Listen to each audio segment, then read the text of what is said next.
Spartanburg has issued a dense fog advisory, which is in effect until 9 a.m. Eastern Standard Time Saturday. Locations: southern Appalachian foothills and adjacent areas in western North Carolina, upstate South Carolina, and parts of northeast Georgia. Impacts: limited visibilities will make travel very difficult. Visibility: 1/4 mile or less at times. A dense fog advisory means visibilities will frequently be reduced to less than 1/4 mile. If driving, slow down, use your headlights, and leave plenty of distance ahead of you. The National Weather Service in Peachtree has issued a dense fog advisory, which is in effect until 9 a.m. Eastern Standard Time Saturday. Visibilities: 1/4 mile or less.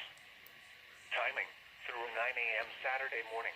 Impacts: limited visibilities will make travel difficult. Visibilities can change rapidly while driving over short distances.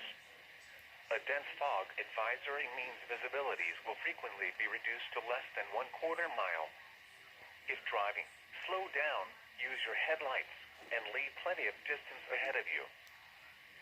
The current time is 9.